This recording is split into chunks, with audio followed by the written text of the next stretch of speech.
Assalamualaikum warahmatullahi wabarakatuh. Pada kesempatan kali ini saya akan menjelaskan materi tentang Perang Salib, yaitu salah satu peristiwa penting dalam sejarah dunia yang memberikan pengaruh besar terhadap perkembangan peradaban. Perang Salib merupakan konflik besar yang berlangsung hampir 2 abad. Peristiwa ini tidak hanya mempengaruhi hubungan antara umat Islam dan Kristen, tetapi juga berdampak pada bidang politik, ekonomi, sosial, dan budaya. Pengertian Perang Salib. Perang Salib adalah serangkaian peperangan antar umat Kristen Eropa dan umat Islam yang berlangsung dari akhir abad 11 hingga akhir abad 13. Konflik ini berpusat pada perebutan kota Yerusalem yang dianggap suci oleh Islam, Kristen, dan Yahudi.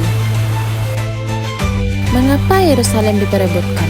Yerusalem diperebutkan karena memiliki nilai keagamaan yang sangat penting bagi umat Islam. Kota ini merupakan tempat Masjid Al-Aqsa berdiri. Bagi umat Kristen, Yerusalem berkaitan dengan kehidupan Nabi Isa. Sedangkan bagi umat Yahudi, kota ini merupakan pusat sejarah keagamaan mereka. Asal istilah Perang Salib. Istilah Perang Salib berasal dari simbol salib yang digunakan oleh tentara Kristen selama perperangan. Simbol tersebut menjadi lambang keimanan dan identitas mereka dalam perperangan. Awal mulanya Perang Salib. Perang Salib pertama kali diserukan oleh Paus Urbanus II pada tahun 1095 dalam Konsili Clermont. Ia mengajak umat Kristen untuk merebut Yerusalem dan menjanjikan pengampunan dosa bagi mereka yang ikut berperang. Perang Salib bukan hanya soal agama.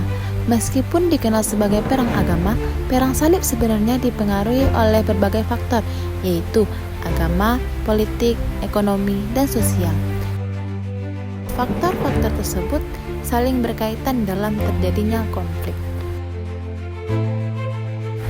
Sekarang kita masuk ke dalam faktor-faktor yang saling berkaitan dalam terjadinya konflik.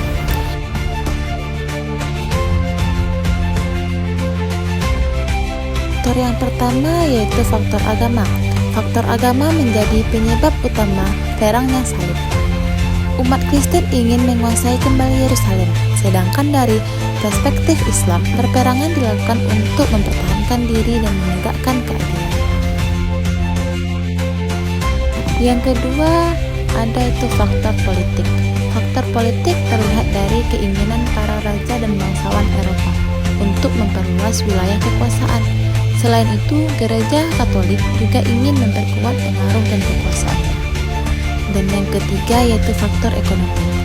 Timur Tengah merupakan pusat perdagangan dunia pada masa itu.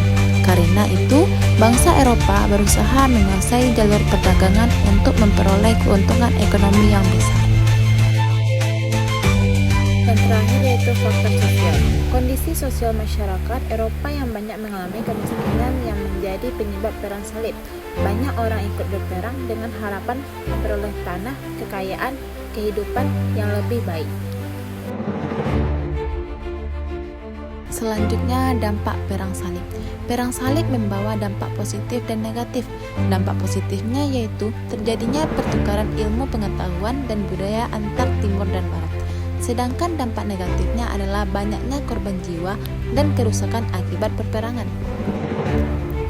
Hikmah dan pelajaran yang dapat kita ambil yaitu dari Perang Salib, kita dapat mengambil pelajaran tentang pentingnya toleransi, keadilan, serta menyelesaikan konflik melalui dialog dan perdamaian. Kesimpulannya yaitu dapat disimpulkan bahwa Perang Salib merupakan konflik yang dipengaruhi oleh faktor agama, politik, ekonomi, dan sosial. Peristiwa ini memberikan dampak besar terhadap perkembangan peradaban dunia.